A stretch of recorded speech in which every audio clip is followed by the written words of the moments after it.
how do you rebuild your health? The very first thing I say to almost everybody is to stop eating. And it's a funny thing to say because most of us are like, oh, but I'll die, you know. Thing is, you won't. You'll actually get better. So the whole illusion of how much we need to eat is one of those things that I'd like to, address as we go tonight. So my favourite quote about fasting is, fasting should be the first treatment when someone discovers they have a medical problem. Whether the patient has a cardiac condition, hypertension, fibroids, autoimmune disease or asthma, they must be informed that fasting and natural plant-based diets are a viable alternative to conventional therapy and an effective one. The time may come when not offering this substantially more effective nutritional approach will be considered malpractice. Now, Dr. Joel Fuhrman is amazing. He's one of those doctors in the States that's having extraordinary success with everything from diabetes to cancer to heart disease, obesity, a huge range of things. And there's a number of doctors around the world that are doing that. And he's one of these doctors that uses fasting as part of the nutritional program that he offers. So the first step, if you want to get well, is to fast. The thing is, if you break your leg, what do? You stop using it. You don't keep running on a broken leg because it's going to get worse and worse and worse. Same thing as when you're exhausted or tired. What do? You actually rest. You take time out. And that's what many of us miss. Same thing if your digestion and your liver's clogged and your bowels all full of sludge and awful stuff. What do you do then? You give it a break. You give your digestion a break. And it gives, it makes an amazing difference to the insides of the human body. Fasting is the oldest medicine practiced in the world and one of the safest healing methods known to man or science. Always has been, always will be. Babies, when they're sick, same thing. And a lot of you will remember when you've got little ones and they're unwell. What's the first thing they do? They stop eating. Whenever they're unwell, they lose their appetite. And we get really concerned and we go to the doctor and say, oh, my baby's lost his appetite. What's going to happen? And so it's okay. It's a natural part of being unwell as you lose that appetite. And when, animals are ill, they do the same thing. Exactly the same thing. They'll instinctively find a source of clean water. And you'll notice that out in nature, it doesn't happen so much in nature because, of course, they don't get ill as much. But particularly domestic animals will find a nice little posse next to their little water bowl and just lie there quietly and not want to move and not want to eat anything. Respite, and they'll naturally fast. Animals automatically avoid food when they're feeling unwell. Very, very natural process. Dogs can fast up to 60 days quite easily. Some of you may have dogs that have done that. It might be that you might have put a few doggy biscuits in front of them. It might have broken their natural fasting, but a lot of animals will actually do it if there's no food around. And when we get sick, of course, we also lose our appetite as well. We just stop eating. We stop the appetite process, and that is a natural instinct because we are the genetic children of generations and generations of people, of course, who genetically had to fast. They went through famine. So we are actually the DNA offspring of those people that actually had to go through it. We don't have to go through it because there's, of course, a cafe on every street corner. There's a fridge in every house, and we've got cupboards full of food. So, it's different. But when you naturally have that instinct to stop eating, that is your body telling you to stop eating. Take a break. I want to concentrate on fixing the problem. How do I do that? The opposite of what we do, which, of course, is the real problem, is that we keep eating. So instead of going, I feel unwell, I'm going to stop eating for a while and let the body do its magical thing. We go, no, I'm going to keep on eating. I might have some more of this and some more of that and some more of this, and because the opposite effect happens. So, fasting is in our blood. It's what the human body's done for a long time. Our genes haven't changed for the best part of, 10,000 generations. So there hasn't been that much change go on with our genes, but of course we've got these incredible rates of disease now. And what has happened, of course, is the amount of food that's available now. And of course the quality of the food has dropped so poorly, to such a poor state of food. We didn't evolve with that constant access to food. We evolved through famine. It wasn't a case of, Paleolithic man didn't wake up every day and go, oh, look, I'll go to the fridge and, grab something out of the fridge. It was a case of literally nothing being there. We didn't eat as regularly. It's one of those reasons, too, why I recommend fasting 1 day a week. Because on average, when you go back in time, it was about 1 day's worth of worth of food that we didn't have. It wasn't available to us. So it makes a huge difference. And we're actually built for it. If you actually take the nutritional content of a really good quality green leafy vegetable juice and with some spirulina, barley grass or whatever you like in it as well, you actually compare that to a typical meal, a typical Western meal, you find the nutritional level is far higher in the juice. So it's you get much better quality nutrition when you're fasting than you do on average.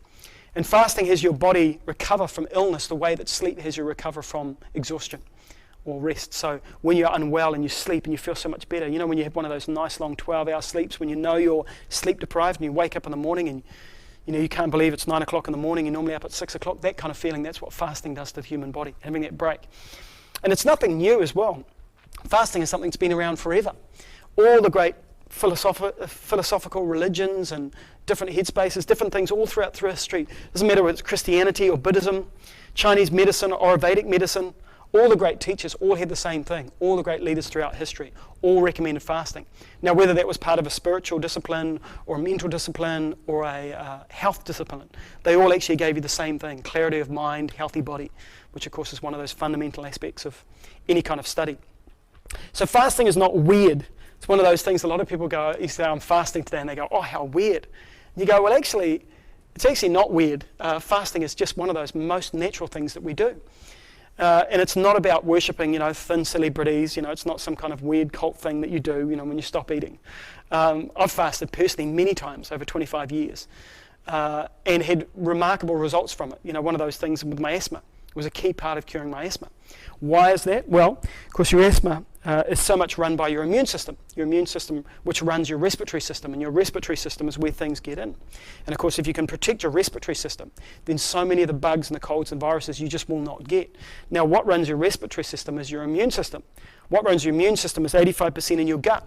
What is one of the fundamental ways to transform your gut and give it a break? Is to fast, or is to eat less and to feed your body more of that high fiber foods which transform your immune system. So for me, it was a huge part of it, absolutely huge part of getting rid of my asthma was regular fasting. And in fact, I can remember the very first time I fasted, I was very unwell. I did a 7-day fast, the very first fast I ever did. So instead of actually being smart about it, because I didn't have anyone to teach me, I was just finding my way. So I spent 7 days fasting instead of just 1 day. And of course, had some challenges because of it. But I'm not talking about bulimia, anorexia, or starvation. I'm not talking about anything like that. Very different distinction between fasting and starvation. They're very, very different things. Fasting versus starvation is very clear in the sense that fasting is when you allow the body to start eating away at that stored fat and toxins and things and removing it. So starting to use that as a fuel. That's actually what we mean by fasting, is to do that, as opposed to, starvation, which is quite different. 1 pound of body fat, for instance, gives you 3,500 calories. So if you're carrying 10 pounds of body fat, you can fast for about 20 days just on water alone, and the body will actually completely be fine. And of course, the only part of the human body that gets challenged by fasting is this part. It's the top 2 inches. It's the emotional addiction we have to food and those routines and rhythms that we have with food that get challenged by fasting, as opposed to the body. The body loves it. Most people have plenty of fuel.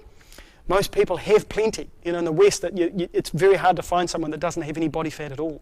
So a lot of us have got a lot of fuel sitting there. And it's not malnourishment, it's not starvation, because starvation is quite different. That's when the body has no fuel, it has no glycogen, it has no body fat reserves, no nutrient reserves, and then you stop eating. And that's a very different thing, and I don't recommend starvation, obviously. I recommend fasting, being very, very different. So for some people, it's best to do 1 day at a time. Some people can just do a month like that. We had a member in the original Auckland group who did 40 days a little while ago, just on water. So very interesting process to watch, and he found incredible health benefits with it. Now, I'm not saying that to recommend that you all do that, because that's not what I recommend, 1 day at a time. But it is, for some people, very appropriate to fast for longer periods. So the fasting that I recommend, and that you guys have been doing and that we've been working on, is not just drinking water and losing your energy and then sleeping all day. I don't recommend just that. I don't recommend some kind of anorexic, emotional, bad relationship with food type fasting. I don't recommend that. I don't recommend eating disorders, or depriving yourself of all the joy in life and becoming like a, health nut misery guts. That's not the kind of fasting that I recommend. And I have had some bad fasting days in my time. I've had days sometimes when you do fast and you're fighting the tide in some ways.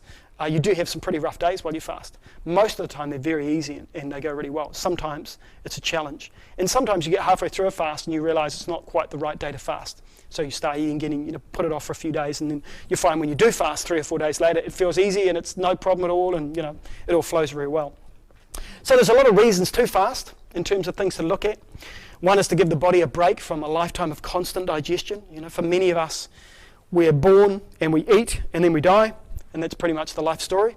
So with fasting, it's one of those things that does cause a break in the everyday routine. It also allows the filter or the liver to get really clean and actually allows the liver to really start to work on those toxins and burn them up. And of course the liver is our prime organ to process fats, cholesterols and wastes and toxins. Of course that's what the liver does, it's our filter. So when the bowel is clogged up and then the liver's clogged up and then it can't get rid of it, you get a lot of stuff stored in the body instead of being removed. So instead of the filter doing its job to get rid of the waste, it all gets stored. To burn up the excessive stored fat, a very good thing to do when you're fasting, very effective. It breaks also the brain dopamine cycle, so that kind of addiction we have to gluten, fat and salt, sugar gets broken when we fast regularly. To return to a leaner, healthier body size, so getting you back to the kind of shape that you were in your early 20s when most of us are at our physical peak. To retrain your eating habits to a smaller sizes, so get them back into that, actually I am full when I eat this much, so portion control or calorie restriction. Also to reinvigorate and balance your bowel and your bacteria in your bowel, which is so crucial because your probiotic bacteria population runs your entire health profile. Your entire health profile is run by it. It's so important. Your genetic expression changes when you eat well, and that all happens in your gut. And that 100 trillion cells working in your gut have a massive influence on your health. And of course your immune system simply is run by your bowel health. And of course that runs your respiratory system, which usually dictates as to whether you catch a cold or a flu or not. The other thing is to prevent long-term health problems. So in terms of preventing your body getting into that overly acidic, constipated, clogged, sludged, tired, run down, overweight, obese, diabetic, cancerous, heart disease, osteoporotic, arthritic, asthmatic, all those conditions. Of course, so many of them are fueled by inflammation and are fueled by a clogged up bowel. So fasting is wonderful for that. The top benefits pretty much are a rest for the internal organs, gives them a real break, accelerates the elimination of dying and diseased and decaying cells. So all those what we call the 4Ds in our family. It's an old family joke which I won't go into, but rebuilds the intestinal bacteria as well, so helps replenish. One of the fastest ways to regrow your bowel health is just to not eat anything for a period. The body then can focus on balancing your bowel. Increasing your nutritional uptake. So many problems in the bowel are to do with our villi being beaten down and real problems with our absorption going along the side of our small intestine. And of course that gets a really good cleaning when you fast. Lowers the serum fats, and that's part of allowing the liver to get rid of those fats from the body. Alkalizes and relaxes the nervous system as well, so it calms you down. And breaks those gluten, fat, salt and sugar food addictions, which of course many of us suffer from, particularly because they dominate so much of the food that we have. Also improves your resistance to illness, and it does that by primarily rebuilding your immune system. So it gives you that really boosting immune system which most of us want. Restores your normal glandular, hormonal, metabolic rates, so gets the body back in shape. Reduces body pain, reduces inflammation. And inflammation, of course, is one of those key drivers underneath almost all disease in the West is inflammation and pain. Completely transforms your skin. If you want new skin, fasting is just a miracle for skin health. It's extraordinary how well it works with skin health. We'll talk about that later on. But possibly most importantly, it improves cellular oxygenation, which drastically lowers cancer, because we know that, of course, cancer cannot grow in a high oxygen environment. And what fasting does is it boosts the oxygenation of the blood. So really, really good at lowering your risk for cancer. And that's one of those powerful things that fasting does. So before we get into fasting, though, and before we go into that, let's talk about eating less. Because eating less is kind of that first step of understanding what are those other benefits of fasting. The first thing is to go into, well, why should we eat less? Well, one of my favourite quotes about eating less is, the way to eat a lot is to eat a little, because that way you live long enough to eat a lot. And it's really good, because it really does sum up, a long healthy life is actually fueled on a smaller amount of fuel than actually a larger amount of fuel. And it's an anonymous quote, but it's a great one. All people who live long, regardless of nationality, race or gender, all share one thing in common: none are overweight. This is Dr. Shige Hinohara, who is one of those incredible longevity doctors, and he's now actually over 100. This was a quote when he was 97. He's still practicing medicine today, still seeing people, still working in a mainstream hospital at 100. So this is someone who really walks the talk, and I believe his intake is about 1,800 to 2,000 calories a day, and he's been eating that way for about 80 years. So works really well. So eat less, live long. It's one of those nice little sayings: eat less, live long, or eat less, live longer. The most powerful and scientifically proven way to dramatically increase your longevity, your chances of a long, healthy life. How do we know that? Well, people eating about 30% less than typical live up to about 50% longer. So instead of getting to the 60 and the 65 and 70 and falling over, they get up to that 90 to that 100, which is a really big whack of life, an extra whack of life, and if it's in really good health. The typical modern diet we know is about 3,500 calories, low fiber, highly processed food. All we actually require is a high fiber at around 2,000 calories a day.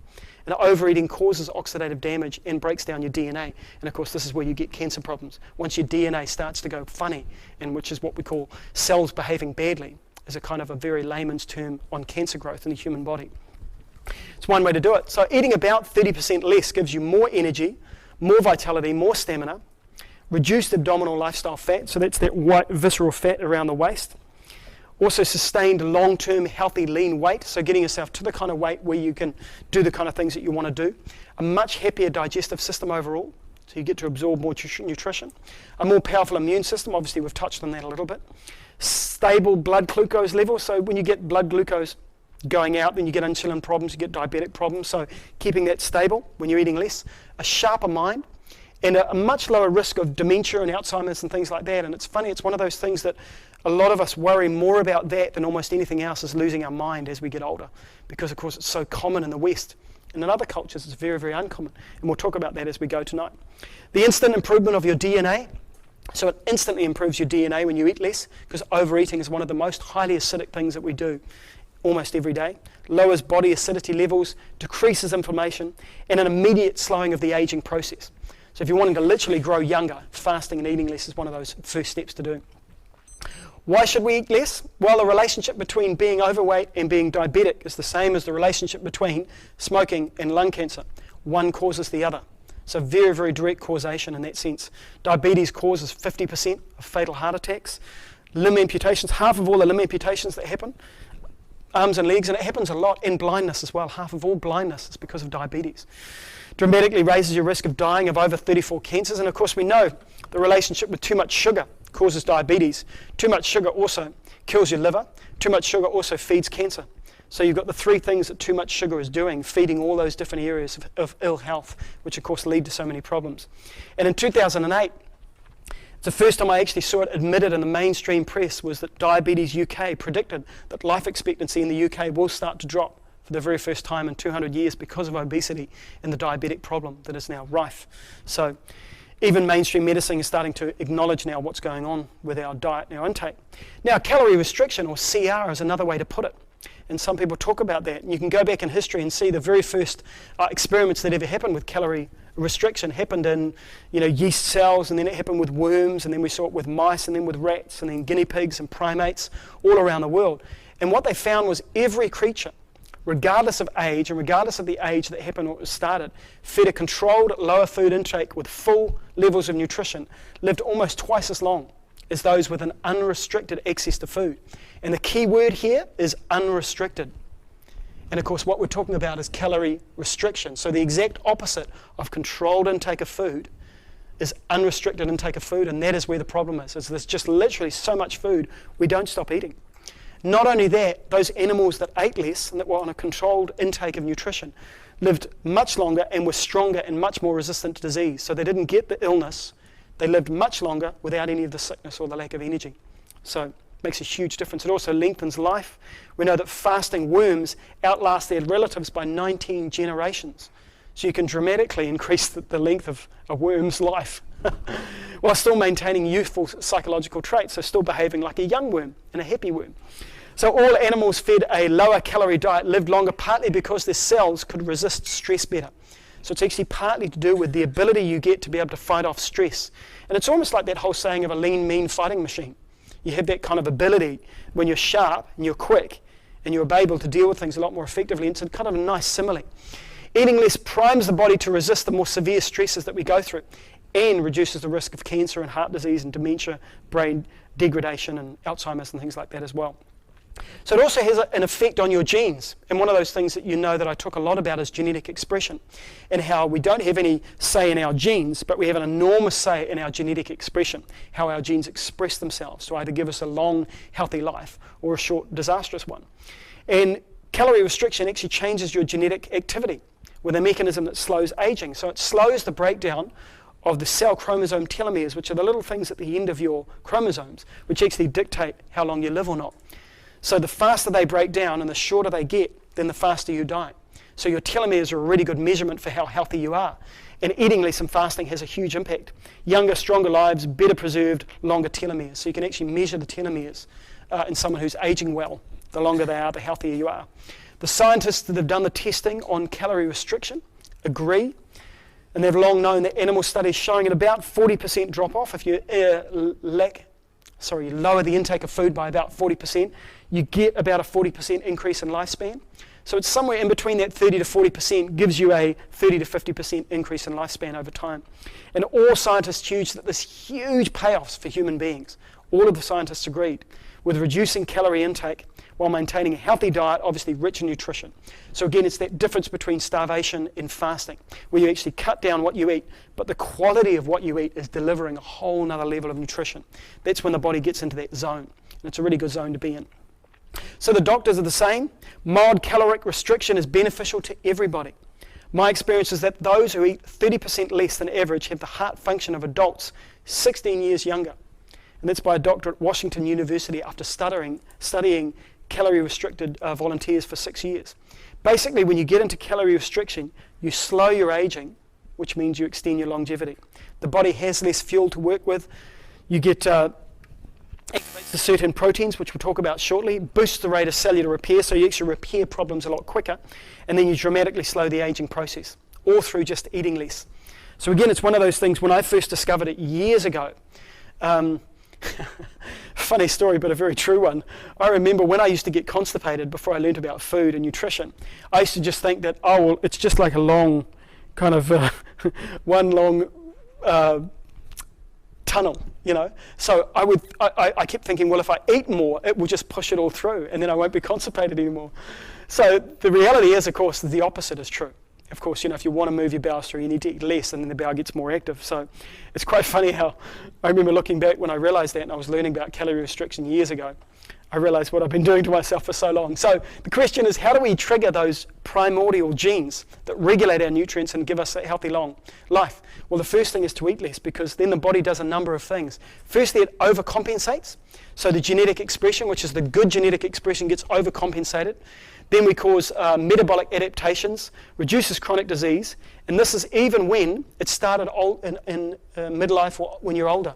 So it's not actually about going through your whole life and not eating that much when you're young, but it's even when you're older you get the same thing. So even in midlife you get the same result. So the insulin signaling pathway, which is so tied in with diabetes and being overweight, of course, activates a powerful gene regulator that controls the body's metabolism of fat and glucose, which is, of course, the forms of fuel that we use in the body, fat and glucose levels. So there's a great study done with monkeys, and this is not a study done where the monkeys were treated poorly. They were treated really, really well. But it's a really fascinating study because they had two groups of monkeys. One group of monkeys were fed everything that they wanted.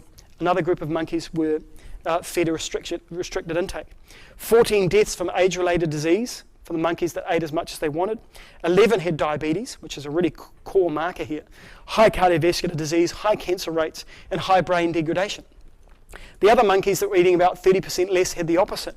So they only had 5 deaths from age-related illness, 0 with diabetes, 50% lower cardiovascular and cancer. And by the way, because 40% of Kiwis die of cardiovascular disease, a 50% drop of cardiovascular disease rates in New Zealand would be extraordinary. It would wipe out a massive amount of death and destruction every year. And of course, low brain degradation. Now, when you look at these monkeys, and you look at the difference, and these monkeys are both the same age. I believe from memory they're 29 years old. They're either 29 or 30 years old. And when you look at the difference, particularly around the eyes, this monkey here, these monkeys are the same age. Now this monkey looks like this monkey's son. Same thing here. This monkey here ate as much as it wanted and is reflective. I believe the group was about 75 rhesus monkeys, so there's about 30, 35, 36 monkeys in each group. This group ate as much as it wanted, and it's very reflective of how they looked. They aged very quickly, they lost a lot of their hair, and they lost a lot of their movement. And this group here that were given far less food aged completely differently, but the exact same biological age. So it's really fascinating when you start to look at what actually happens when you study that over a long period of time, because primates, of course, are so close to humans, as we know with the chimpanzees are 99.9% similar to human beings. So the question is, does it really work on humans? And that's what everyone always says, well, what about us? We know about the worms, we know about the yeast cells, we know about the primates, but what about humans? Well, yeah, it does. It works exactly the same way on human beings. Cornero, who's a very famous individual who lived to 102 years old in the 14th century. Now, he'd got himself very overweight and unwell by his middle age. He actually learned about calorie restriction, cut his diet right down, and recorded it all.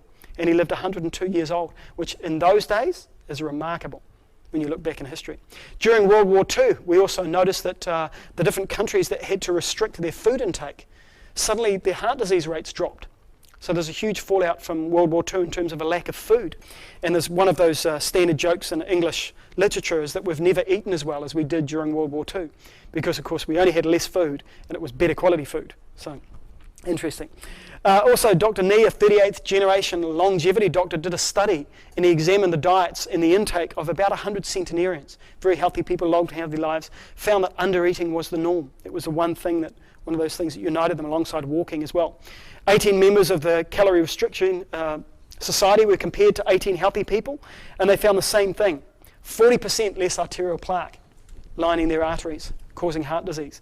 So all the major health disease risk factors were all much lower. So it had a huge impact on their health in that sense. 1985 biosphere project was very similar. This is fascinating actually. They got this huge big biosphere and they built it, and it was, is the word hermetically sealed? Thank you, hermetically sealed. So they built this huge, and it was all about trying to do a recyclable, renewable, sustainable experiment with human beings. So they had to grow their own food. So they were locked into this thing for 2 years. They had to grow their own food. And what they noticed was after they'd been in there for a while, they severely underestimated how much food they would need. But they were locked in for 2 years. So they had to go through this quite interesting process. So they underestimated their food requirements while they were inside there. And they ended up on 1,800 calories a day, as opposed to what they planned, which was about 3,000 calories a day. So they had this enormous drop-off in their food. But here's the interesting thing. Once they got measured, after 6 months, they were all measured for their health. Blood pressure levels were of healthy 10-year-old kids. This is middle-aged people. Body fat levels of serious athletes. So they had no body fat at all, basically. They were just lean, mean muscle machines. Every single aging measure of bloods, lipids, and arterial health, which of course are huge markers for cancer, diabetes, and heart disease, massively improved. Their immune system transformed. Within 6 months, their weight had dropped by about 14%, with dramatic improvements in cholesterol, blood sugar, and insulin levels, again, markers for diabetes. But the quote that I love, and this is one of the men were quoted, headaches and colds are all gone. Most of us seem to be able to do with about 2 hours less sleep per night, and I've got a general sense of well-being which I never had before. And I just love that quote because it really summed up the mood of what these people actually experienced was being forced to eat less, their health completely transformed. So again, it wasn't something they made a choice to do, it was just a fallout of what was actually happening. So the National Academy of Sciences did a 6-year study on calorie restriction, and they found that even elderly people had improved blood fat profiles, so they lowered the levels of fat in the body, lower body fats, and a reduced level of C-reactive protein, which is a measure of inflammation in the body. So lower levels of pain and lower levels of ongoing inflammation, even in the elderly. And marked improvement in brain health. So younger brains, not getting dementia, Alzheimer's, things like that. So huge impact. The Calorie human trial, which I thought was a really clever name when you look at it, comprehensive assessment of long-term effects of restricted intake of energy, meaning calorie. So they did this really interesting study on people. They found that all the people on it have reduced insulin levels, so much more effective with their management of any kind of diabetic condition, lower core body temperature, so kind of like being in a fridge in that sense, decreased RNA and DNA damage. We know the first thing that happens with a cancer cell is they get the DNA damage, then it all starts to go wrong and starts to proliferate and grow in the human body. Also increased cellular resistance to stress proteins and improved triglyceride levels, which is the fat levels in the human body as well, and improved liver function. So of course liver function is one of those things most of us just gets worse and worse and worse and worse and worse as we get older. Too much alcohol, too much drink, not enough sleep, too much overeating, and our liver starts to pack up. Then we end up in this really unwell, unhealthy state. So liver health is really important, and it's one of those things you get. Then when you also start to look at the people that have lived the longest, and 101-year-old Belinda Lapala is a great example. More vital and alive at 110, he's turned 110 this year, than many people in their 70s. eats. His diet is about 60% leafy green vegetables, by the way. It's something that he's always talked about eating. Always eat your leafy green vegetables. And for him, 2 of his meals each day are about half leafy green vegetables. Walter Bruning, he sort of eats about 30% less than us. Walter Bruning as well, the world's oldest man, died in early 2011, so earlier this year. The 7th oldest man in history. Now when you look at how many human beings have been alive, there's been 106 billion human beings alive on the planet. Rough, latest estimates, right? And everyone knows, of course, we hit our 7 billionth human being today. In terms of growth states, we're now at 7 billion, according to the official numbers. So out of the 106 billion human beings that have been suggested that have been alive, he's the 7th oldest out of all of those 106 in terms of men. Has a large breakfast, a large dinner, right up until when he died, and no dinner since 1979. So how much less than we did? He ate between 30 and 50% less than us. Took no essential medications. Was it genes? Well, no, because his dad died at 50, his mum at 46. All his siblings dropped off in their 70s and 80s. So really interesting when you start to look at those centenarians that had the longest, healthiest lives. It's one of those things that does unite them, is they tend to eat a whole lot less than we do. And of course, the mixture of their food is far better. So the world's oldest man right now took over. Juromon Kimura took over from Walter Bruning when he died, celebrated his 114th birthday with a breakfast of red miso soup and red beans and rice and fish, and nice healthy breakfast. His secret, and he's always said this, is to eat sparingly and to stop eating when you're about 80% full. Very common theme when you look at the centenarians around the world. He fathered 7 children, they fathered 14 grandchildren, they fathered 25 great-grandchildren, they fathered 11 great-great-grandchildren. And he's still here right now with that whole brood around him, which to me is like heavenly. What a heavenly thing. So this is Mama Adio here. She fell ill age 105. What did she do when she got sick at 105 and the family thought she was going to die? She fasted for 3 days. She slept and fasted, water fasted. On the 3rd day, she woke up completely well. She hasn't been sick since. She's now 111. So what does one of the healthiest older women on the planet do when she's unwell? She stops eating for a period. So again, you start to see it even in getting people well at that old age. Same thing. The centenarians eat less. The Japanese life expectancy is 85 with about a 1.5% obesity rate, very low levels of sickness. US woman, though, on the opposite end of the scale, of course, with the highest levels of heart disease in the world. Japanese, ironically, at the lowest levels. The American had the highest levels. Is about 80 with 36% obesity and 30 years of drugs and disease. And that's the thing. When you talk about longevity rates, and this is one of those myths that we talk about in the West, where we talk about, our longevity rate's getting longer. But if you live 6 months longer or 3 months longer than we did 20 years ago, but the last 30 years of our life is full of sickness and pain and suffering, is that actually a really good measure? No, I don't think it is, personally. I would rather get to 100 in good health than stumble along, and get to 75 feeling like crap for the last 40 years of my life. So that measure, it's really important to look at the measure as the quality of life that you have in those last 40 years. Korean centenarians, 50% of them were asked what was their secret to long life. They said eat less. Same thing with the Italian Sardinians, one of the oldest lived people in the world. They eat about 30% less than we do. Californian Seventh-day Adventists, same thing. And the same thing with Icarans, another one of those groups of the longest lived people in the world. They live into their 90s, 50% lower rates of heart disease, 20% less cancer, nearly 0 levels of dementia. They eat less and they fast regularly. So the centenarians' evidence is right across the world when you look at, well, does this work for human beings? Does eating less work for humans? Well, yeah, it does. The Pakistan Hunzas, the African Burma centenarians, the Koma centenarians, the Indians, the Black Sea centenarians, the Yucatan Indian centenarians, my 104-year-old centenarian granny Amy, who ate considerably less, and of course she ate just plants for the last 81 years of her life. The French, about 25% less than Americans. They talk a lot about the French paradox and how they drink a lot of red wine, eat a lot of cheese and all that. It's actually completely untrue when you actually look at it. One of the crucial things they've always done is portion control in France. It's one of those crucial things. By the way, now, France is at about 15 to 16% obesity rates. France now has had this explosion of bad health. And by the way, they have the highest rate of alcoholism in Europe, this side of Russia.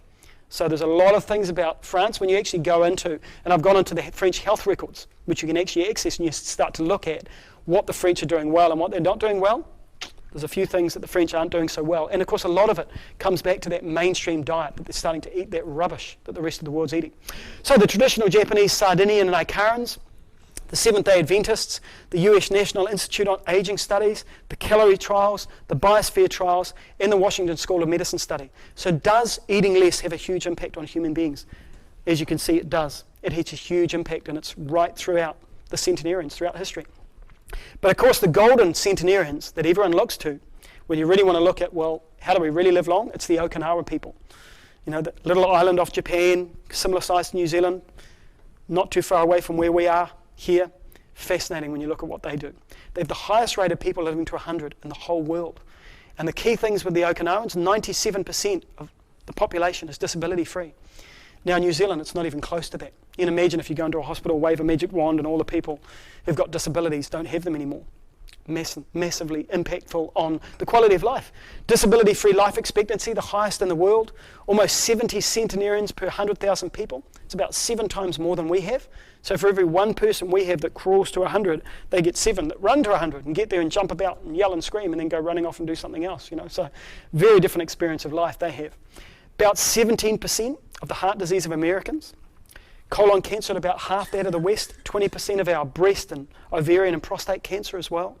The lowest obesity and diabetes rates in the developed world, 33% less dementia. And the Centenarian study has confirmed over and over again, this is a long-term study that's been done on the Okinawans, that it's actually not genetics. It's nothing to do with genetics, it's to do with lifestyle. So it's to do with genetic expression. And one of those things that gives you really good genetic expression is eating less and regularly fasting. So they live the longest. And in 1995, it was quite interesting, the Okinawan life expectancy actually surpassed the absolute limits of what we estimate can be done in a population group anywhere by the Japanese population research. So the highest expectation of life that we thought would happen, they passed it. And they're continuing to get older in that sense. It's amazing. The centenarians are mainly very active, of course very active right into their 90s, and they look like they're 70. They look like they're in their 60s or 70s. You'd never pick that these people are in their hundreds. Very, very different experience of aging.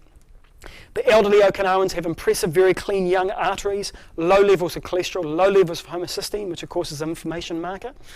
And these factors reduce the risk of their disease and stroke by up to 80%. So they have this massive, massive drop-off in deaths of heart disease and stroke. And the heart of the lifestyle is what they call hara hachi bu, which summarized up in a very short line means stop eating when you're 80% full. And it's one of those mantras that they live by. And it's one of those things that's very common right throughout the centenarians. So overeating kills you. It's the simplest way that I can say it. Overeating kills you, shortens your life. Lab rats and humans are the creatures that most will lead to obesity and will eat to obesity when there's enough food. So what happens is when there's enough food around us, we don't know quite when to stop. So it's that training ourselves to really go, actually I've had enough. You know, I've actually had enough now. So it's a training process that we go through. And of course part of it is biological because we've been through periods of famine. And we actually know that what it's like when there's no food, so we tend to gravitate towards it when it's there. So overeating makes you tired, sluggish, increases acidity, stresses the entire system, and ironically makes you malnourished. So just because we are carrying some extra weight, it actually doesn't mean that we're getting all the nourishment we need. It's generally the opposite. So generally, at the time we're overfed, we're also malnourished. So every time your cells divide, the new cells are of a lower quality than the old cells. So we know this. So one of the key measures of aging is simply how fast your cells wear out. And again, it's like the telomeres, the little ends to your chromosomes. As they get shorter and shorter and shorter and shorter, your lifespan is going to get shorter and shorter and shorter.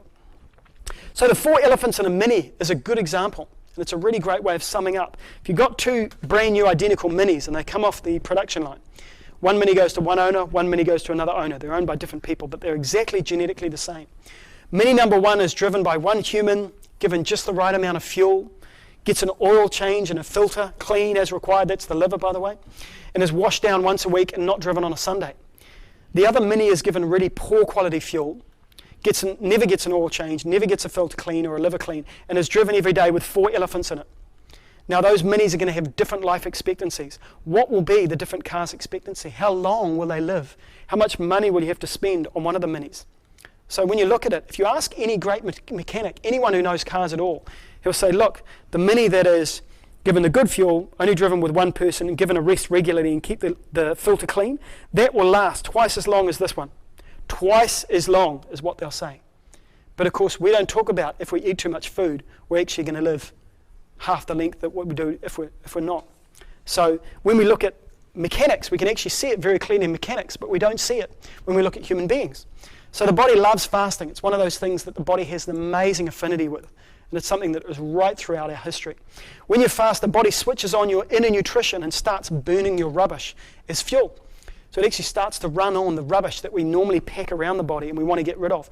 And this fuel is contained everywhere, in every cell in the human body. You've got stored glycogen in the liver, you've got protein in the blood and the lymph system, and you've got fat in the bone marrow and the glands. So you've actually got a lot of stored fuel throughout the human body. It's one of those reasons we can go for periods without eating without any detriment at all. The miracle here, and this is the amazing thing about fasting when it's done regularly and intelligently, is that the body will first burn those cells that are either damaged, diseased, decaying, or dead. The 4Ds. The body will, 4D, shall I share the 4D story? I can't help but laugh whenever I say 4Ds. My daughter, my 19-year-old daughter, when she was a little girl, and we were going through the process of setting boundaries and things we do with the kids, and I'd say, oh, look, blah, blah, blah, and she'd go, don't do that, Daddy. And I'd always say, 4Ds. And she'd go, huh? And she'd look at me really strange, and it was this kind of in-joke we had for years. And it always reminds me, whenever I look at this, I think of the 4Ds. Anyway, I'll move on. So the body will feed and remove fat deposits and medicines and drugs and things like that first. It's the very first thing that the body will remove: dead tissues, uric acid, those things that cause us pain. And the essential organs like the brain and the nervous system will not get eaten, which is obviously a good thing, because we don't want to eat our brain for breakfast, because then we'd have no brains, right? Which is where no brains comes from. Again, I'm going off track. So fasting cuts the body slack. So you get a real break when you fast, and it's one of those key things that makes a big difference. You get rest, you get to recover, you get to rebuild, and you get to replenish and refresh. Got too much talking over 4 weeks in a row, too much talking. So the digestive organs, which of course is your stomach and your liver, kidneys, your intestines and your bowels, things like that, are given a rare break from constant food digestion. And up to about 60% of your energy at any one time can actually go on the digestion of food. So when you actually stop that constant digestion of food, all that energy then goes on other things that save energy. Can go to healing, can go to cell growth, regeneration, cleansing, the rebuilding of the immune system. So it has this huge impact on literally turning the energy around and changing it to different parts of the human body. Your magnesium stores also go up. Most of us are lacking in magnesium, but during fasting your serum magnesium level is increased. And importantly, without food, you actually get a break from all that nutrient void, inflammation causing poison foods that we eat a lot of the time. So from a biological standpoint, fasting 1 day a week provides the same benefits as long-term calorie restriction. And it's one of the reasons that I fast 1 day a week, and I recommend people fast 1 day a week, because you actually just give your body a break. You get the similar kind of reaction with the human body as if you're eating less. Now that doesn't mean that you fast 1 day and the next day you pig out on 18 different hamburgers. No, that doesn't mean that at all. It means that you eat intelligently and you eat well, and then you have a day off once a week or so, or 2 days off every couple of weeks or whatever. So it's a mixture of good food and cutting back the amount of food that you eat.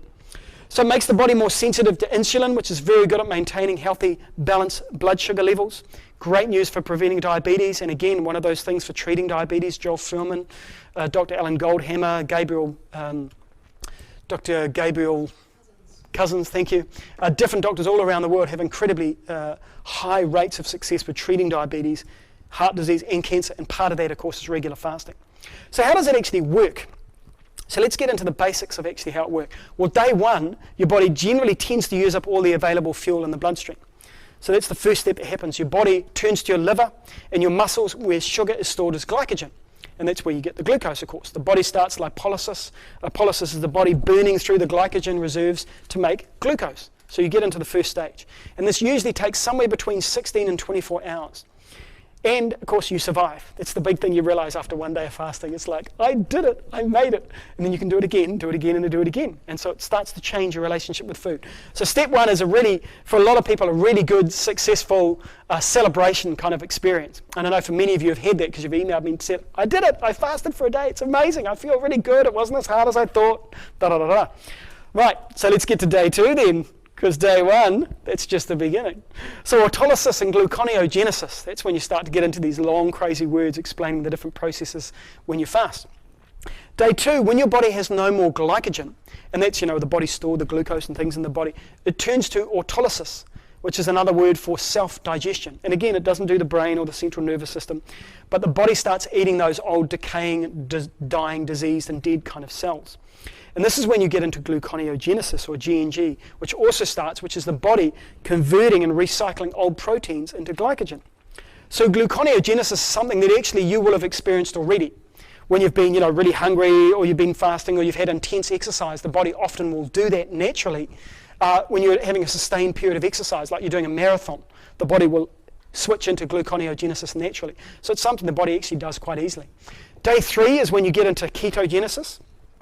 That's when the liver breaks down the body fat stores. And that's the really interesting period too, particularly when you're water fasting. And it starts to reprocess them, and it helps preserve the body's protein stores. Because there's a lot of myths about you burn up all your protein when you're fasting. It's complete rubbish. Fat is burned as fuel, so fat-stored toxins are released into the bloodstream. And this can often be when you get bad body odor, or bad smells and bad breath when you're fasting as well. The body starts to burn the fat, and those toxins start to get released. And then unless you're actually getting rid of them in the feces, you'll breathe them out, and you'll start to come out on your skin. Excuse me. Talking. This is metabolized and removed by the liver and the kidneys as waste. So ketones are very acidic. So when we start to get the ketones in the blood, we do become more acidic. But when you're fasting, you're a lot more alkaline. So the blood's a lot more balanced, and your pH level is really, really good, particularly when you're drinking water. Because the water pH, of course, is pH of 7. The human body, the blood perfect balance is about 7.46. So the best way to alkalize the body, of course, is to fast on water. And so keeping your pH balance is really important when you're fasting. And of course, part of fasting does that anyway. So day 3, ketosis. Too much accumulated ketones in the blood, and you have ketosis. Now, ketosis is also a natural metabolic adaptation process, otherwise known as muscle sparing. So this is what a lot of those diets that are very high animal protein diets will get you into, where there's no glycogen at all in the body, you're just eating high levels of protein. They'll get you into ketosis, which is a very acidic way to do it. The way to do it when you're fasting is very different, because it's very easy on the body. It's a natural process. Once full ketosis is reached, you lose less than 200 grams of muscles a day. Now, this also varies on your body fat levels, and of course, that only happens when you're water fasting. Now, for instance, I'm water fasting today. I thought, oh, what a great thing to do. I'm water fasted for a couple of weeks because I've been traveling. So I thought I'd do my water fast today. So I'm actually water fasting today, right now, hence my consistently sipping, and hence my finding things funny. As you do when you fast, you get a good sense of humor. I certainly do. I start laughing at all kinds of things. But that doesn't mean I'm going wacko or anything. So just so you know, right? So you generally... the muscle that you lose is easily replaced, and that does tend to come back. But that only happens when you're water fasting. And the natural sugars in juice, of course, bypass that. So you're actually juice fasting. If you're making green vegetable juice with a big carrot or beetroot or ginger and things like that, that actually bypasses ketosis altogether. So you don't get into ketosis if you're having vegetable juice. So water fasting is one of those things that we will get to during the course of the program over time. Once you're used to normal juice fasting, we've done a few longer fasts, then we'll start to dip our toe into water fasting. And you'll find that over time, as you get more effective with juice fasting, then you can start to go into half a day just on water, and then three quarters of a day, and then maybe a whole day just on water. But that is something that takes time to get to. And I don't recommend you do that until you're more used to fasting over a period. So day 4 onwards, your stomach shrinks, drops right on down, you lose your appetite, which is amazing. A big glass of water like this is like, oh my Lord, that's dinner. I mean, that is dinner and you're full. So on the 4th day of a fast onwards, you start to get that amazing process. And that's what we're starting to work towards. So we're getting through that as we go through the course. You start to experience increased energy levels. You get a heightened sense of awareness. And of course, you get into things like a clarity of mind. And that's when people talk about spiritual experiences and they have visions and things when they're fasting. You get that incredible process of just getting a lot clearer in the brain. So, a lot of people do it for that reason as well, let alone the physical aspects. So it removes body waste. It automatically speeds up the elimination of toxic waste in the human body, removes that uric acid sticking around the joints, which is why you can end up with one of those great processes for joint pain, is regular fasting. Accelerates new cell and tissue generation as well, enhances cell oxygenation, so brings more oxygen into the body, cleanses the bowel as well. I thought I'd mention my 31-day experience here as well. Some of you may have heard me talk about this. I'm not sure if I've done it for a few years or not. I'm not sure, but I did the longest fast I've ever done was a 31-day fast, and I did that on fresh fruit juice in the morning and it was hand-juiced grapefruit juice and orange and apple. And then in the afternoon was vegetable juice, and this was green vegetables and celery and cucumber and beetroot and carrot and things like that, and ginger and a few things. So it was basically in the morning, some of that soluble fibre from the fruit, in the afternoon more of a healing kind of green process. And I was doing enemas every day, so I'd be lying upside down on the slant board, with the hot water bottle with the tube coming out, up the bum, and then water in my tummy, and then rush to the toilet. Of course, colonics now are completely different to when I was younger in the 1980s and doing all this kind of stuff. It was literally a hot water bottle and a tube and some Vaseline on the end, and that was it. Whereas now it's a very different process. And funnily enough, last Thursday I was in New Plymouth with my favourite colon hydrotherapist, a woman called Milena. And she's amazing. So if you ever want a really good colon hydrotherapy session, I'm going to put her link on my website, actually. She's amazing, and she does it in the new way that you do that now. It's very, very different. And the machines they have, you can just sit there, relax, and the water comes in and out, and you've got a little tap that you turn on and off. It's a very different process to how it used to be in the old days, let me tell you. But anyway, I digress. The room goes deathly silent. So anyway, on my 31-day fast, I did this fast, and I was doing colonics every day, and I was taking the vegetable juice. And apart from that, I was doing nothing else. The interesting thing is, on the 31st day of this fast, and I had no idea why I was doing 31 days, I just thought it was a great idea at the time, and so I went off and did it, and I continued working, which was a bit of a mistake at the time. But the interesting thing was, on the 31st day, on top of writing some of the best music I've ever written in my whole life, I also felt the urge to go to the toilet, like number twos. Now this is after, of course, 31 days of no solids at all. This is just liquids. And I felt the urge to go, and I thought, oh, this is interesting. So I went up and went to the toilet, and I was working at Harvest Whole Foods, this health food store at the time in Grey Lynn. So I was sleeping there overnight because I was only working a few days a week. So anyway, I got up in the morning and thought, oh, I need to go. So I went in, and this is unusual, sat down on the toilet, and this is without doing a colonic. And I tell you, it was the most unusual experience because it was this jet black, dry as sandpaper poo. It was like this 3-foot-long snake, and it was jet black. I kid you, no colour at all. And it came out, and I sat there, and it took about half an hour. It just slowly came out. And I remember going, my goodness, what was that? If it takes 31 days of massaging my tummy and slant boards and colonics and just juice to get that out, what on earth was it? Now, of course, you've got all kinds of theories, but it was clearly sitting there wrapped around my colon, and it had been there for a long time because there was nothing remotely living about this particular piece of fecal matter. This was completely dead, and it was dry. That was the amazing thing about it, dry as a bone. So that took 31 days to get out of me, and I'll never forget it. And it was one of those moments in my healing of myself and getting well, when I really realized the benefits of having a clean, regular colon. Because at the time I was quite constipated. I was going once a day thinking that was regular, as opposed to now I go 3 times a day, and that's regular. So, it was part of that whole healing. Now, of course, now you can do a fast just one day and have some, high fiber psyllium or some soaked nuts and seeds overnight, which many of you do, and that's a great way to help remove all that waste, so you don't actually have to do colonics if you don't want to. If you're going to do a longer fast, I'd recommend a colonic or two. But it was one of those moments when I really realized the impact on your health of that kind of, when your bowel is that constipated and stuck, because my asthma never came back. Never, ever came back. So it restores vitality of organs and nervous systems, prevents more toxic substances from entering into your bowel as well, removes heavy metals from your endocrine glands, and they're the glands that actually keep you young and give you a youthful, healthy skin. So, in terms of removing body waste, it has an amazing process that it does, and it puts you through. It also slows down your aging.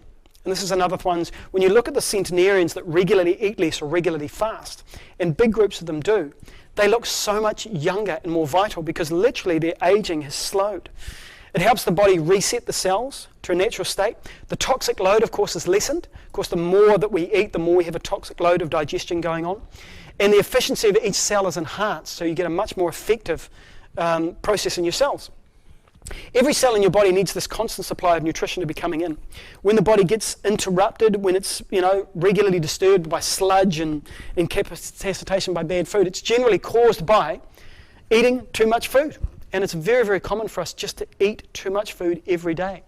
It transforms your liver, and of course most of us have a weak, fatty, sick, overworked liver, and this leads to an increased or decreased ability to clear the toxins. That's what the liver's there for. It's the filter, and it cleans the blood. It's constantly recycling the blood through the body and cleaning the body out, and to manufacture bile. If it's overloaded, it can't do its job nearly as well. Fasting gives the body, the liver a break, and it turns its attention to burning up that long stored rubbish in the human body. And blood enzymes usually focus on digestion, so the enzymes that are in the blood usually are working on digestion. Now when you stop eating, these digestion enzymes immediately go into your immune system and start transforming your immune system. So all those little enzymes that are busy in your blood doing all the digestions, they go woo, and they go running, and they start purifying and working on your internal organs and your immune system. So all that energy, again, so when you stop eating, the energy that goes on digestion, the body's got all that energy and it starts using it to rebuild and refresh and renew and reset. It's one of those reasons it's so powerful for cellular regeneration. The ultimate state of youthful health is when you've got that perfect balance of cellular regeneration process going on. If your cells are breaking down and dying at a faster pace than new cells are being created, that's when you get rapid aging. And many of you will know people who have gone through a very stressful situation, and you see them and you go, my God, they've aged 10 years. That's exactly what goes on. There's more dying of the old cells and not enough creation of the new young cells. And they literally, they get grey hair overnight and they get creases and wrinkles. And we all know people like that where you just cannot believe. You haven't seen them for a year and they look a decade older. That's exactly what that process is. So fasting reverses that. Effective, regular and quick removal of the dead cells stimulates the growth and the development of new cells. So the more you can get rid of the old cells, the more the body then regenerates new youthful cells. You get the lowering of serum fats, thinner blood, increased oxygenation of tissues. Sorry, it's going to be a bit confusing, isn't it? And then enhanced delivery of white blood cells. So fasting means that you get growing younger. The body dissolves old cells while recycling their nutrients for new cells. So this is what we call the 25-50% mix. When you eat again, the body starts to break down the old cells and it only keeps the good parts, like the proteins and things are kept. The other stuff is flushed away and used as fuel. Then you get 25% young cells, 50% cells that are maintaining the body, and 25% old cells. So that's about the mix the body has. And the less old cells you have in the body, the more the body has new young cells. So literally, you are being created from new younger cells rather than old ones. Because about half of the cellular activity is keeping you alive, keeping the blood going and the brain pumping and all these things. Whereas you've got 25% of young cells and old ones dying off, and like the skin cells are coming off all the time. We're constantly losing skin cells. So the more young cells you can get, literally the younger you are. It means you grow more fresh young cells to replace the old ones, and you're literally growing younger instead of growing older if you've got more young cellular activity in the human body. So doing that is a great thing, obviously, if you want to grow younger. Cellulite removal as well. Fasting is very effective for this, very effective, because it's generally the things in the diet that cause that kind of cellulite buildup in the human body: margarine, hydrogenated fats, trans fats, oils, dumped in the fat cells to keep them from your vital organs. We call these kind of things hamburger or pizza or cooked cheese. That's what we call them. I call them cellulite. Right? But these rancid oil variations, totally unnecessary and nutritionally useless. There's no benefit whatsoever to that kind of heated fatty mixture. They damage, age us, and they make your fat cells stagnate. Now, another interesting thing, and we will be going over this in real detail in the January seminar, which is all about vitamin D, calcium, iron, sunlight, how that all works together to create good health in the human body. One of the things you start realizing when you study vitamin D is that it's stored in the fat cells of the human body. It's fat soluble.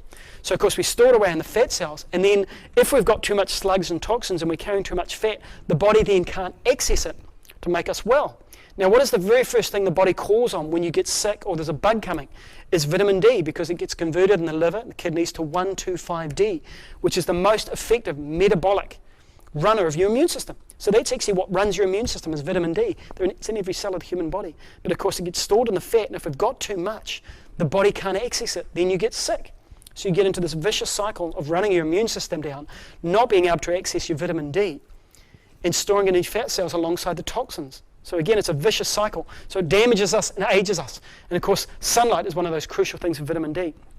They show up on your body. This kind of mixture shows up on your body as cellulite. So it's one of the reasons why, again, I recommend the nuts and seed mixture when you're fasting. Because when you've got cellulite in the body, if you want to get rid of cellulite, you need more good fats than bad fats. That's what you need more of, so the body can replace the bad fats with the good fats. The good fats, of course, come from soaked or sprouted nuts and seeds, avocados, leafy green vegetables, those kind of nutritional foods. That's where we get it from. So fasting with a soaked nuts and seed mixture can neutralize and remove cellulite deposits. So very effective at removing cellulite. Has a rejuvenating effect on the all-important endocrine glands, and they're the glands that keep you young and feeling healthy and youthful and really good for the skin. So making you feel a lot younger than you were. So basically it's a secret weapon for the skin. In one medical study, as I was saying earlier, that favourite quote I've got from Joel Fuhrman, he did a study on 80% of psoriasis patients noticed improvements after a 7 to 10 day fast. And we've got people in this program, in the other Auckland program, and one of the Hamilton program, who've literally cured skin problems just through changing what they're eating and regular fasting. One woman in particular who's had a skin problem for over 20 years, and we've cured it in 16 weeks. This is an all-over body condition she's had her whole life. It's kept her up most nights of her life. It's itching and scratching, gone. Just through diet changes and regular fasting. So you can have a huge impact on your skin. And of course, what are we working on the most? The liver. What is the one thing that's usually most overworked in the Western world? Is the liver, through alcohol and sugar. Of course, fasting does the opposite. It removes all the stress. Fasting is like putting your aging in a fridge, giving your liver a real respect and just putting that aging aside for a while other things happen. And your cells go into a kind of a cooling, slowing hibernation mode. Yeah, feel free to stand. If you want to stand, by the way, feel free to stand. Standing is very good for you, of course. That's why I stand when I present. So the aging process dramatically slows down. Fasting causes increasing healthy SIRT1 levels, and SIRT1 levels have a huge impact on your fat and your cholesterol levels in the human body and how they work. So again, it has a big impact on your fat metabolism. So many studies have confirmed this as well, that for a 3-day fast, it doesn't actually have a huge impact on your metabolism. A lot of people think that your metabolism goes crazy when you fast and then afterwards you put all your weight back on. It's actually not true. When you actually measure it, there's a slight reduction in core temperature, but after 3 days, your basic metabolic rate or your BMA is a little reduced, nothing more. So very, very small impact on it. So, don't worry about that. For fat burning, it's very effective. Human growth hormone, which of course is something that most of us want and need more of, decreases body fat storage, burns body fat, and increases your muscle tissue. So it's one of those things very good if you're into bodybuilding or weights or anything in that kind of area. HGH levels increase by 10 to 20 times when you fast. So you get this massive increase in human growth hormones. And it releases the adipose tissue HSL, which encourages fat cells to release fat for your muscles to use as energy. So saying that really simply, what happens is you get this double whammy where your body actually encourages your fat cells to release the fat as energy.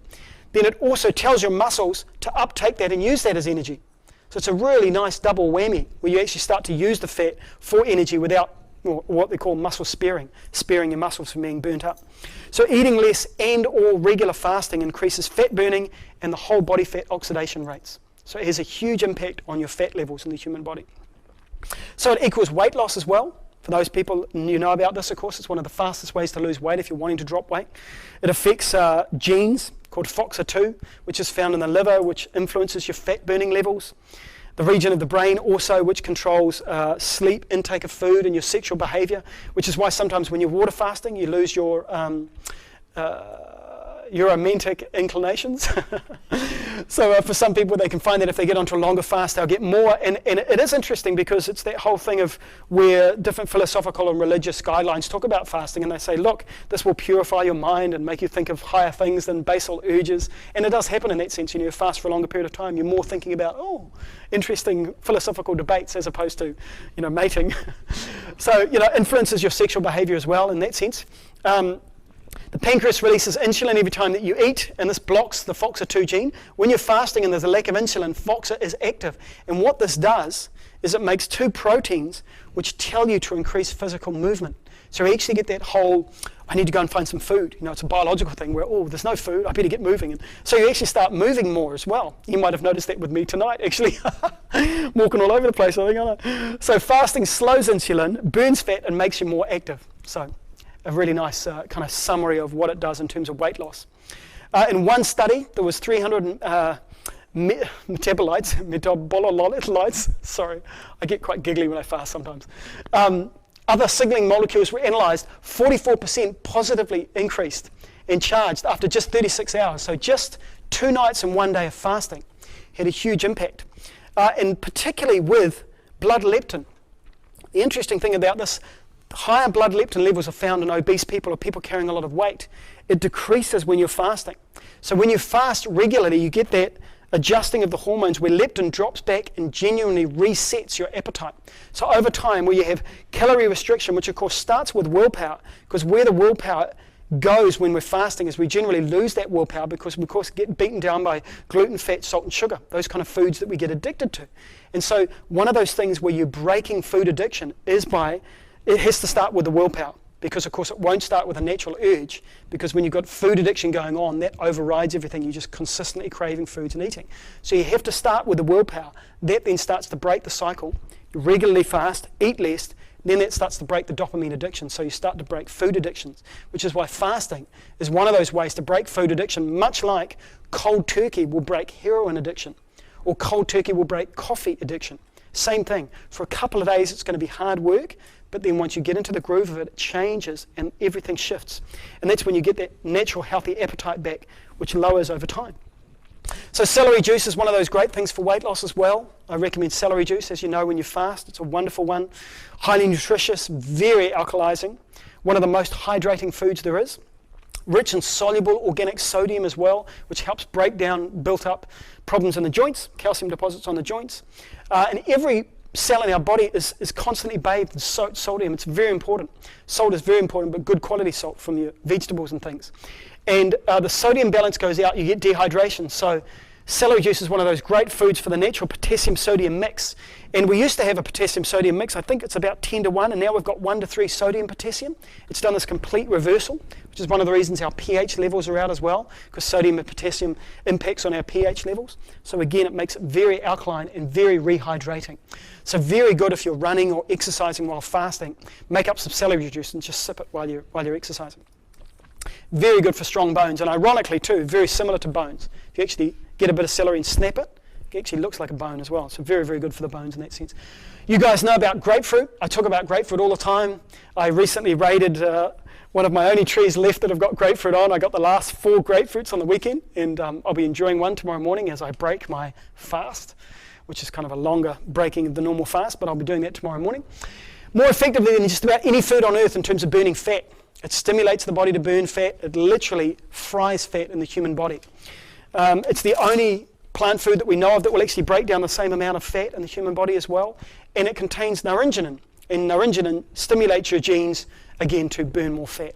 So it's a really superfood for fat burning. And one of the reasons it does that, of course, not only does it not require digestive juices, but also it is so bitter. And one of those things that we avoid in our diet these days is bitter foods and sour foods. And it's another reason I recommend fermented foods, because it's bitter and sour. And apple cider vinegar, of course, is bitter and it stimulates the digestive juices to work in the mornings. And of course, bitter and sour do that. And they're the polar opposite of alcohol and sugar, which is very, very high in sugar. Of course, the polar opposite reaction it has, which is why dandelion is so good for your liver as well.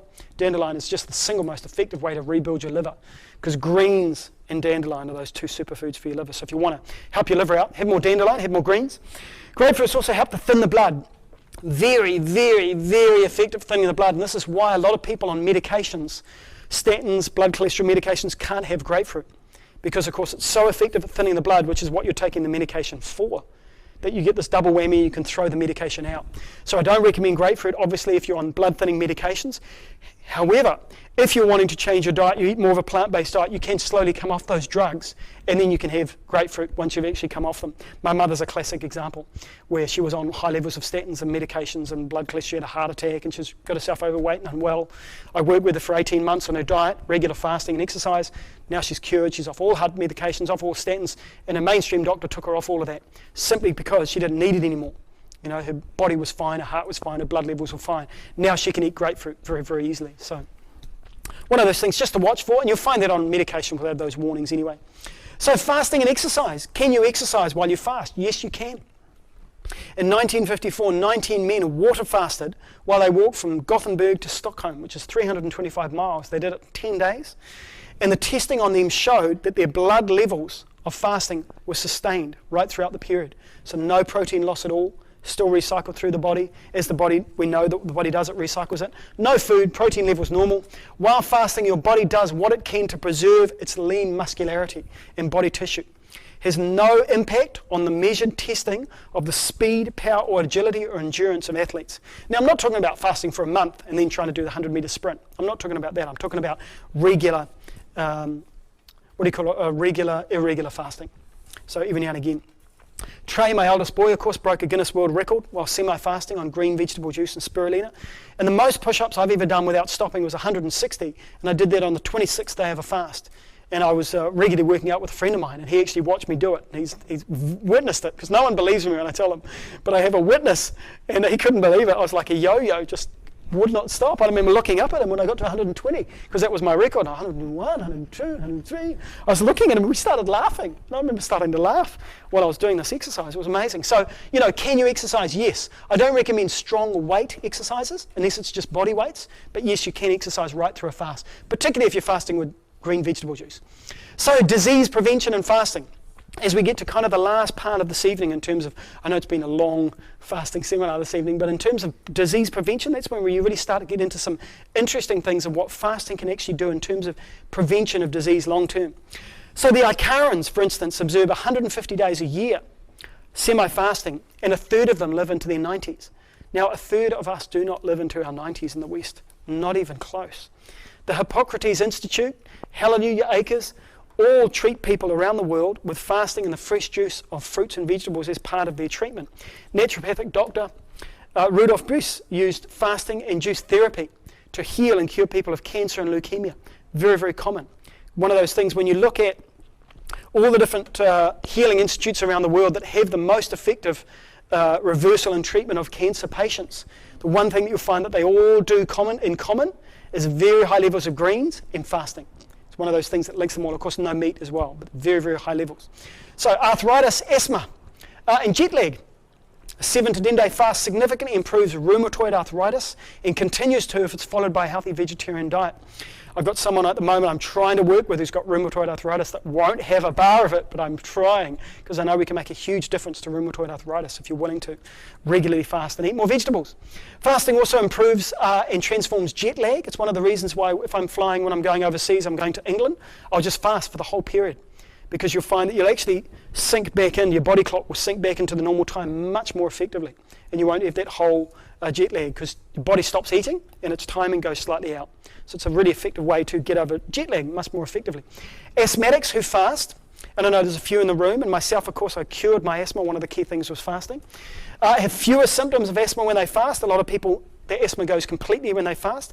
Better airway function, decreases in the measures of things like inflammation, and rapid and sustained beneficial effects and lowered asthmatic attacks. I certainly have found that I've never, ever once in my entire life had an asthma attack while fasting. Not once. Now, I've fasted regularly for 25 years, and I cured my asthma about 18 years ago. But that's one of the crucial things I notice. When I overeat, that's when the chest gets tight. A very interesting link. So, arthritis, asthma, jet lag, cancer as well. Dr. Matt Gerson, who's died, of course, a few years ago, and his daughter took over his clinic, and she's now still treating people with fasting successfully for decades. And the interesting thing about chemotherapy, you can actually dramatically increase the effectiveness of chemotherapy with the cancer-killing effects of the drugs if you're fasting. Healthy cells go into kind of like it's a hibernation mode when you fast. I was talking about the aging in the fridge. They slow down. They go into this hibernation mode, which produces extreme resistance to the negative aspects of chemotherapy. It's one of those reasons they do it. So it induces a protective type shield around healthy cells, allowing them to tolerate much higher doses of chemotherapy. So it's one of those reasons people fast generally before they're going to do chemotherapy. It's part of that treatment in alternative clinics and things. Tumour cells lack the ability to turn themselves off. That's part of where cancer goes wrong, as it just starts to proliferate and progress, and you get the progression and proliferation of cancer in the third and fourth stages of cancer growth in the human body, and cannot hibernate. So when you're fasting, your cells show significant declines in a tendency of proliferation and to grow out of control. So you actually slow that whole process, and the cells around are a lot more protected. So cancer patients who are taking chemotherapy have far fewer side effects, and in one study alone, no animals survived when they were fed normally and then given chemotherapy, which we know is an extraordinary poison on the human body and only used in extreme cases of cancer. But when they were given chemotherapy, none of the animals survived. However, 60% of the same group of animals that were fasting did survive the chemotherapy. So in terms of a percentage rate, that's off the chart. Normally, if you've got a 1 or 2 or 3% improving of survival rates. That's deemed as miraculous. 60% is unheard of. It's completely off the chart. So very powerful at protecting your cells. Diabetes as well. Regular fasting in human trials shown great benefits for those with diabetes, and it can beneficially modulate the indexes of diabetes risk like insulin sensitivity. It keeps it really, really balanced. Fasting 1 day a week delivers insulin sensitivity, and regular people who are what we call juice fasters, regularly fasting on, what I always talk about, of course, is vegetable juice. I always talk about vegetable juice, have better insulin sensitivity and lower diabetes rates. And we are genetically built for fasting because we know when you measure insulin regulation, it improves 7 times when you're fasting. So you get a much more sensitive measure of insulin in the human body. So very effective at preventing and treating diabetes over time. So hypertension, we know that hypertension is high blood pressure. High blood pressure is the biggest precursor to cardiovascular disease and death. Cardiovascular disease and death kills more Kiwis than anything else. So the biggest single cause of death by Kiwis and Australians and Americans and British for that matter, the biggest single cause of death is heart disease. Now we know that heart disease and cancer is a close second, of course, but we know that the biggest precursor of heart disease is high blood pressure. So how do we treat high blood pressure? Well, we lower the blood pressure. So how do we do that? Well, over 12 years, Dr. Alan Goldhammer treated 174 consecutive hypertensive, high blood pressure patients with a plant-based whole food diet and regular fasting. What did he get? 100% success rate. This is over 174 people, different sites and body sizes, and some big and some small, some tall, some short, different races and ethnicities, all 100% success rates. Were able to stop medication within 1 month. And that's why I talk about you can treat high blood pressure within 2 to 6 weeks if you're willing to do it with your diet. 90% achieved blood pressure less than 140/90. After 6 months, the average was 123/77. We've actually got one person in our Auckland group that did that completely and utterly, transformed totally and completely, even more so than this, their high blood pressure. So heart disease, we know that, of course, it has a huge impact on hypertension and high blood pressure, which is the biggest precursor, but also it protects you against heart disease. It lowers your heart disease risk by about 50%, causes a 40% reduction in clogged arteries. It lowers your blood fat levels and your cholesterol levels in the body, and it renders hard and rusty blood cells more soft and supple, so the body can actually remove them, gets them, soften them up and gets them out of the human body. Halves the death rate of myocardial infarction, lowers the risk of arteriosclerosis and angina, and lowers all the fat-related coronary disease risk indicators. So a huge mixture of things that it has directly as an impact on lowering your heart disease rates. Now, half of the room here are predicted to die of heart disease. It's that rife in Western society. So is fasting regularly, given what it does for heart disease rates, a good thing to do? Of course. It's a very, very good thing to do regularly to lower that risk, get you out of that area. Also, mental decline. We've seen studies over and over again with fasting. The US National Institute on Aging has proved regular fasting helps the brain fight all the degradation, lowers dementia, Alzheimer's, leads to higher resistance to things like Alzheimer's and Parkinson's. And when you fast, you get BHB, not HBH and GBH. We've had a lot of, I digress. Shown to be very beneficial with Alzheimer's and other kind of brain degradations, of course. And these are all different individual studies, so they've been shown in different clinics around different parts of the world, not just one place. You also lower oxidative stress, which protects your brain. So if you are going to fast, which I thoroughly recommend you all do, once a week, once every 2 weeks, at least once or twice a month, if you do fast, you'll find that you realize 4 important things when you fast. Firstly, you didn't die.